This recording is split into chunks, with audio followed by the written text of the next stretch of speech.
Get down!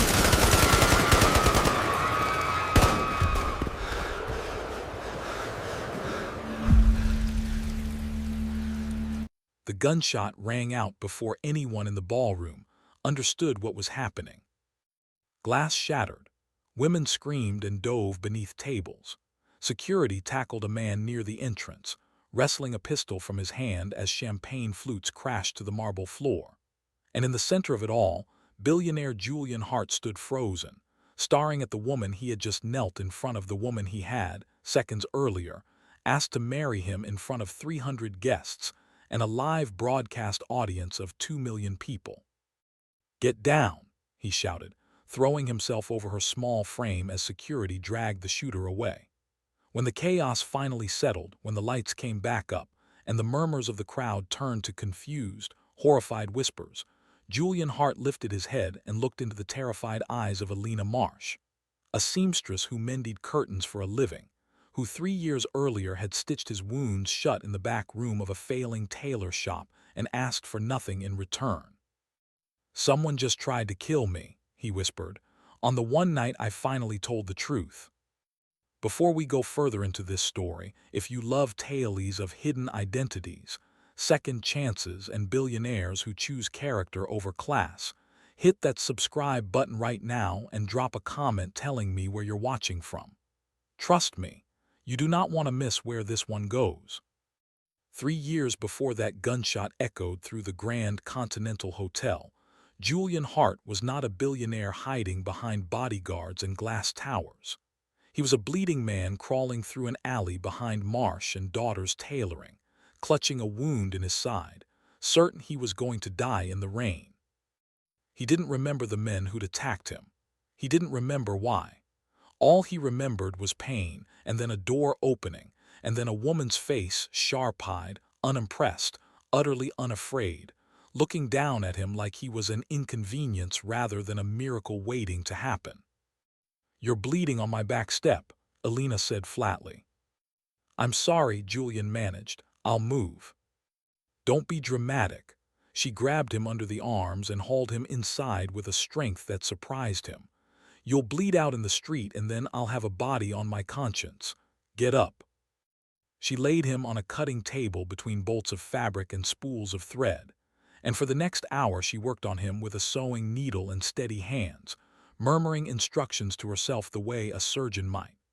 He watched her face in the lamplight, focused, calm, utterly without fear, and something in his chest, something that had been cold and calculating for as long as he could remember, began to thaw. "Why are you helping me?" he asked through gritted teeth. "You don't know who I am." "I know you're a person who's hurt," she said, not looking up. "That's enough for me." "What if I'm dangerous?" She finally met his eyes. "Then I suppose I've made a very poor business decision." He almost laughed, despite the pain. It was the first time in years anyone had spoken to him without trying to get something from him.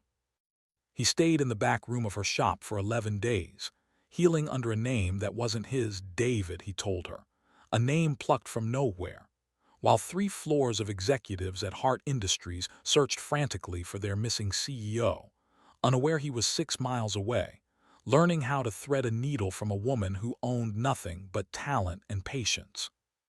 "You're doing it wrong," Elena told him one afternoon, watching him fumble with a spool of thread. "I've never done this before." Clearly, she took his hands and guided them, her fingers rough with calluses, steady with years of practice. "You pull too hard. Fabric isn't your enemy. You have to work with it, not against it." "Is that a metaphor?" "It's a sewing lesson," she said, though the corner of her mouth twitched. "But you can take it however you like. If you're already invested in these two, smash that like button. It genuinely helps this story reach more people, and trust me, this is only the beginning."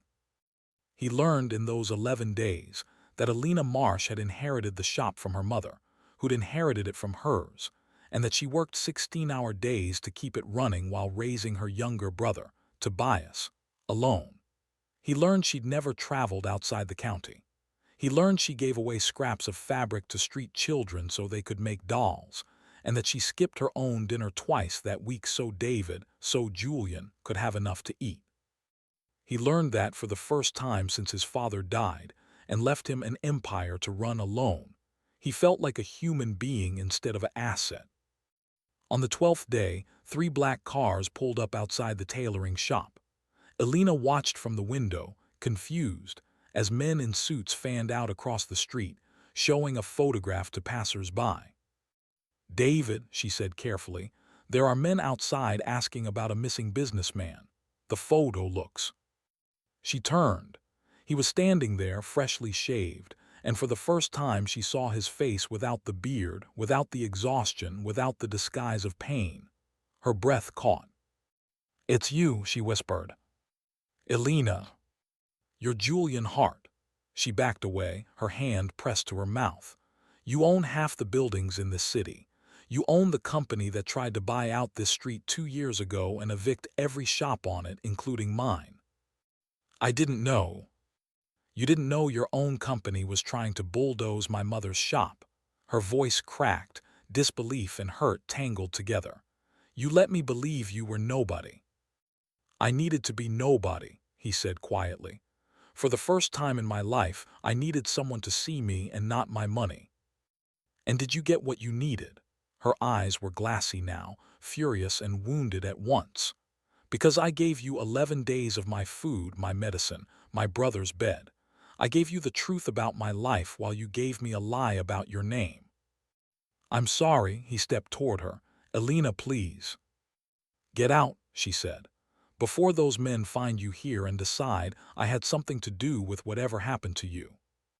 He left that day with her voice still ringing in his ears, and though his company's crisis team swept in with cover stories about a business retreat gone wrong, though the world welcomed Julian Hart back with headlines and champagne and relief, he carried one truth with him that no press release could touch.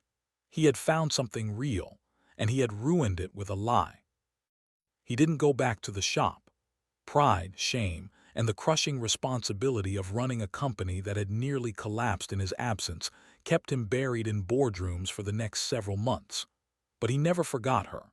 He kept, in his desk drawer, a small scrap of blue fabric she'd used to bandage his side, the only physical proof that 11 days of his life had actually happened. He told himself he'd go back. He told himself every week, then every month, then every year, until 3 years had somehow slipped through his fingers, and Julian Hart had become exactly the kind of man Elena had accused him of being, someone who let his empire consume the parts of him that still knew how to feel. Then his stepbrother, Marcus Hart, began circling. "You need an heir," Marcus told him one evening in the glass-walled boardroom on the 40th floor, swirling scotch in a crystal glass. "The board is asking questions. Shareholders want stability. A single, unmarried CEO makes people nervous, Julian. It makes them wonder if you're fit to continue leading. Is that concern, Marcus, or an opportunity for you?" Marcus smiled the way he always did, thin, practiced, revealing nothing. "I only want what's best for the family business." Julian studied his stepbrother's face and felt, not for the first time, a cold unease he couldn't quite name. Marcus had never forgiven their father for leaving controlling shares to Julian alone. He'd spent a decade playing the loyal second-in-command while quietly building alliances on the board, waiting, Julian suspected, for the day the company would need a new face at the top. "Fine," Julian said finally, surprising even himself. "I'll marry, publicly. Let the board have their stability." "Good," Marcus said, satisfaction flickering behind his eyes before he masked it. "I'll have the events team arrange something appropriate, something the press will love." What Marcus didn't know, what nobody knew, was that Julian had already decided, the moment the word marry left his mouth, exactly whose face he pictured. The event, when it finally happened, was engineered to be a spectacle. 200 of the country's most eligible women gathered under crystal chandeliers at the Grand Continental, each hopping to become the next Mrs. Hart. Julian walked among them for exactly 4 minutes, greeting actresses and heiresses, and the daughters of senators with the same practiced, distant smile he gave everyone. Then he stopped walking and turned to his assistant. "Get my car." "Sir, the event isn't." "Get my car now." He hadn't told anyone his plan, not his assistant, not his lawyer, not even himself fully, until he was standing outside a small tailoring shop on a street that Hart Industries had, mercifully, never managed to buy. The lights were still on. Through the window he could see her, older now, a few new lines around her eyes, still bent over a sewing machine with the same fierce concentration he remembered. He knocked. She looked up startled, and for a long moment neither of them moved. Then she opened the door. "You have some nerve," Elena said, though her voice shook slightly. "I know. 3 years, Julian. 3 years, and you show up in a $5,000 suit like nothing happened." "I know," he said again. "I've rehearsed 100 different things to say to you and none of them feel like enough, so I'm just going to say the truth. I never stopped thinking about you. Not once. Not for a single day in 3 years." "That's a nice thing to say to a woman you left without a word." "You told me to leave." "I told you to get out that day. I never told you to disappear for 3 years." Her eyes glistened, anger and grief tangled together. "Do you know what it's like, watching your face on magazine covers, knowing you built an entire life while I wondered if any of it, if you, had even been real?" "It was real," he said, his voice breaking slightly. "Elena, it was the most real thing that ever happened to me. And I am asking you, not as Julian Hart, CEO, but as the man who bled on your back step and lied to you about his name, to give me one more chance to be honest with you." She stared at him for a long, silent moment. Outside, rain began to patter against the window, the same rain that had once brought a wounded stranger to her door. "You should go," she finally said quietly. "There are cameras following you everywhere, Julian, if they find you here." "Let them find me here." He stepped closer. "I'm done hiding what matters to me." Her brother Tobias, now a teenager, poked his head around the corner of the workroom. "Elena, whose weight is that Julian Hart?" "Go finish your homework, Tobias." "He's literally Julian Hart." "Tobias." The boy vanished, and Elena turned back to Julian, arms crossed, though something in her posture had softened. "You have 5 minutes," she said. "Explain yourself." He did. He told her everything: the board's pressure, Marcus's ambitions, his own cowardice in staying away, and the truth he'd known since the moment she'd stitched his wound shut, that he had never met anyone who made him feel like himself the way she did. "This is exactly the kind of moment where I need you to comment below. Tell me if you think Elena should forgive him, or if 3 years of silence is simply too much to come back from. I read every single comment, so don't be shy." Elena didn't answer him that night.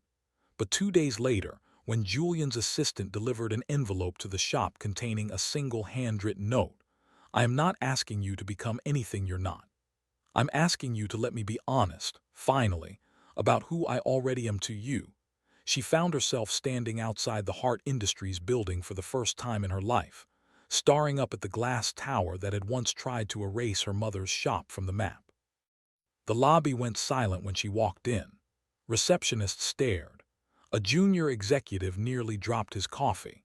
Elena, in her simple gray coat with a spool of thread still clipped to her sleeve from the morning's work, walked to the front desk and said, with the same flat, unimpressed calm she'd used the night she found Julian bleeding in her alley, "I'm here to see Julian Hart."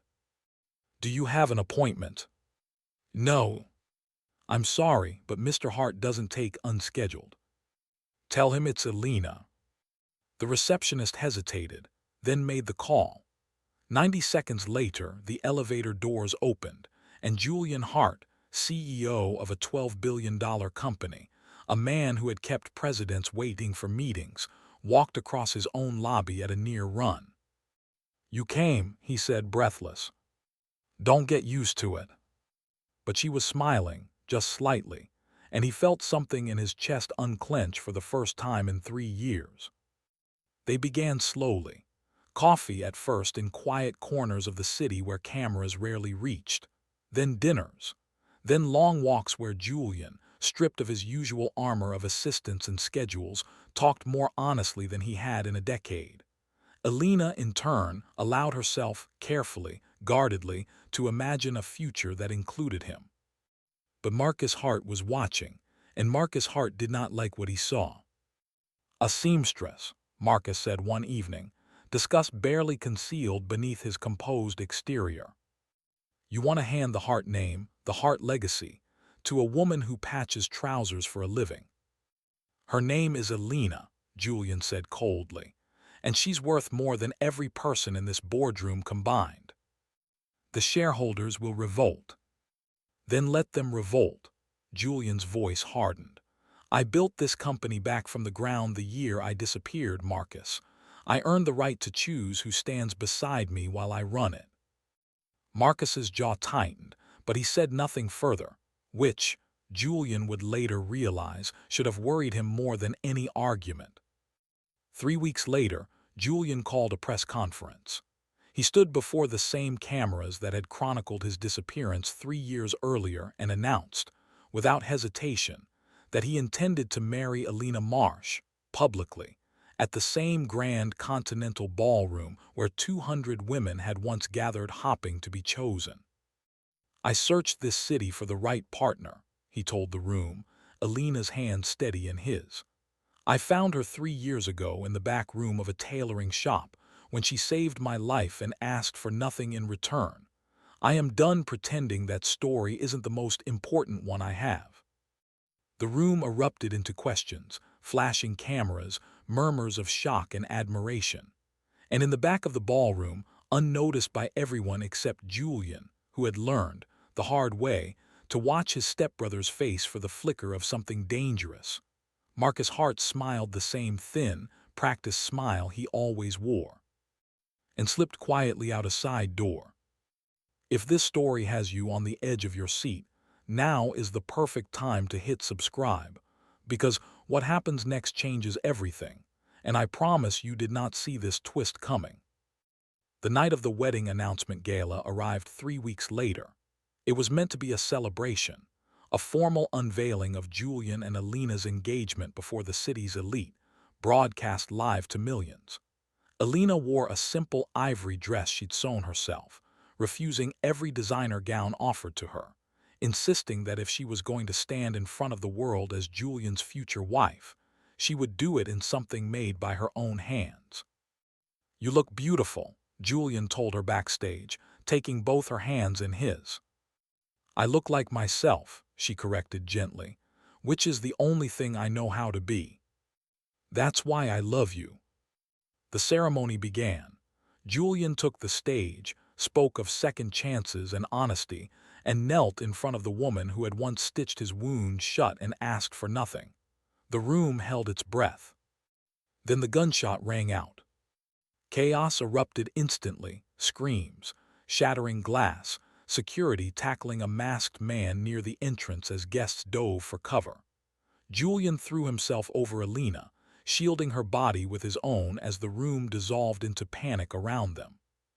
When the lights came back up, when security dragged the shooter to the ground and the room's collective screaming finally quieted into shocked murmurs, Julian lifted his head and looked down at the woman still trembling beneath him. Are you hurt? He demanded. Elena, look at me, are you hurt? I'm fine, she whispered, though her voice shook. Julian, your shoulder. He looked down. Blood was spreading across his jacket, dark and fast. The bullet meant for his heart had caught his shoulder instead, deflected at the last second by his own instinctive lunge to cover her. Call an ambulance, someone screamed. As paramedics rushed the stage, as Elena pressed her hands against his wound with the same steady, practiced calm she'd shown 3 years earlier in the back room of her shop, security dragged the shooter's mask off in front of the cameras. The room gasped. It wasn't a stranger. It wasn't a jealous rival or a random attacker. It was a man on Marcus Hart's private security payroll, A man whose phone, when police seized it that night, contained 3 weeks of text messages from Marcus himself, detailing the wedding schedule, the venue's security gaps, and a single chilling instruction sent that very afternoon: he cannot marry her. If he does, the succession clause activates and I lose everything. Handle it tonight. I have to know, did you predict Marcus was capable of this? Drop your theories in the comments right now, because the truth about to come out is even darker than you think. In the hospital that night, as Julian lay recovering from surgery with Elena refusing to leave his bedside, barrister Adjora Bell, the Hart family's longtime attorney, arrived with a folder that would unravel everything. "There's something you need to see," she said grimly, laying the papers across the foot of the bed. "Your father's original trust, the one drafted the year Marcus's mother married into the family." Julian, pale but alert, scanned the document. His eyes stopped on a clause near the bottom, one he'd never been shown before. "If Julian Hart dies unmarried and without direct heir, controlling interest transfers to Marcus Hart," he read aloud, his voice hollow. When was this drafted?" "6 months before your father's death," Adjora said quietly. "I believe Marcus has known about this clause for years. I believe he's been waiting for an opportunity to ensure you never married, or never lived long enough to." "The attack 3 years ago," Julian said slowly, the pieces sliding into place with sickening clarity. "The one that nearly killed me, that was." "We're investigating now," Adjora said. "But given tonight's events, I think we already know the answer." Elena, sitting silently beside the bed, finally spoke, her voice steady despite the tears in her eyes. "He tried to kill you 3 years ago to keep the company. And when you survived, when you finally decided to marry, he tried again." "He's been circling for a decade," Julian said, the weight of it settling over him like a stone. "Waiting." "Then it's time," Adjora said firmly, "that we stop letting him wait in silence." The following morning, before Julian had even been discharged from the hospital, police arrested Marcus Hart at his penthouse. The evidence, the texts, the payroll records, testimony from the shooter desperate to reduce his own sentence, was overwhelming. Within a week, the story dominated every headline in the country. Hart family scandal. CEO's own stepbrother behind years-long plot. Julian, recovering at home with his shoulder in a sling, watched the news coverage with Elena curled beside him on the couch, her head resting against his uninjured side. "I keep thinking," he said quietly, "about how close I came to losing everything. Not the company, you." "You didn't lose me," Elena said, tracing gentle circles against his hand. "You almost lost yourself 3 years ago in that alley, and I wasn't about to let it happen twice." "Elena," he turned to look at her, his voice thick with emotion, "I know we haven't finished the wedding.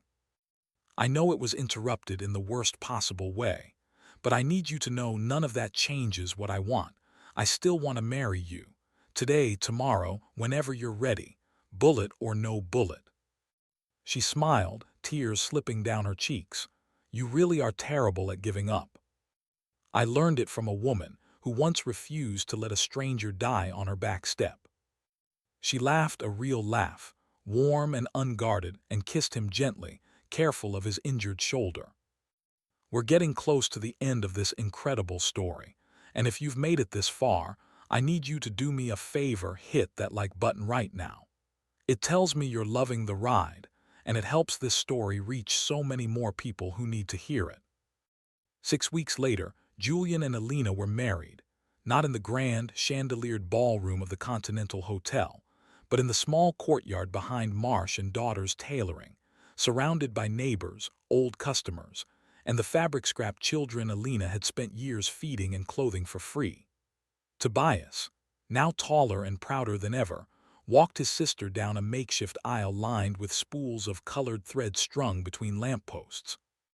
Elena wore the same ivory dress she'd sewn herself, mended now, the small bullet grazed tear near the shoulder stitched closed with careful, deliberate thread, left visible rather than hidden. Why not fix it so no one can see it? Julian had asked her the night before, watching her work. Because it happened, she said simply. And I don't believe in pretending things didn't happen. A stitch remembers every hand that pulls it, Julian. Rushed or careful, angry or gentle, the thread remembers. So do people. I'd rather wear the mark of what we survived than hide it. He had no answer for that except to kiss her, softly, and let the moment settle between them. At the ceremony, as Julian took her hands in front of everyone who mattered, not shareholders, not board members, not a single person from the glass tower that had once tried to erase her mother's shop. He spoke without notes, without prepared statements, without the practiced polish of a man used to press conferences. 3 years ago, a woman saved my life and asked for nothing in return, he said, his voice rough with emotion. She taught me that patience beats force, that a needle guided gently makes a stronger seam than one forced through fabric, and that the truest wealth I've ever had wasn't sitting in any of my accounts. It was sitting in the back room of a tailoring shop, stitching my wounds shut and telling me I owed her nothing. He looked at Elena, tears bright in his eyes. I owe you everything. Elena, smiling through her own tears, squeezed his hands. Then stop counting, she whispered, and just stay. The crowd erupted into applause, warm and genuine, nothing like the cold, glittering approval of the ballroom crowd that had once watched him choose her the first time. This time, there were no reporters shouting questions, no cameras dissecting every gesture, only neighbors and family, and the quiet, steady joy of two people who had found their way back to each other despite everything trying to keep them apart. Marcus Hart, awaiting trial, watched none of it. He sat instead in a holding cell, having lost not only his freedom, but the empire he'd spent a decade scheming to inherit. An empire that, in the end, was never his to take, because it had never truly belonged to boardrooms or bloodlines at all. It belonged to whoever had the courage to build something real. Years later, in the same back room where Julian had once bled onto Elena's cutting table, a small girl sat between her parents at the sewing machine, her tiny hands fumbling clumsily with a spool of thread. "You're doing it wrong," Elena told her gently, guiding her daughter's fingers the way she'd once guided Julian's. "You're pulling too hard. The fabric isn't your enemy." "Like Daddy?" the girl asked, glancing at Julian, who sat nearby reviewing something on his tablet with far less urgency than he once had. "Exactly like Daddy," Elena said, smiling. Julian looked up, setting the tablet aside entirely. "I heard that." "Good," Elena said. "Come here and show her how badly you still sew." He laughed, a real, unguarded laugh, the kind he'd rediscovered only in this small room, years ago, bleeding and afraid and utterly unaware that the woman patching his wound would end up rebuilding his entire life. He crossed the room and knelt beside his daughter, his large hands closing gently over her small ones, guiding the needle with the patience Elena had spent years teaching him. "Careful," Elena murmured, watching them both. "Gentle hands make the strongest seams." Outside, the city hummed on, indifferent to the quiet miracle unfolding in the back room of a small tailoring shop.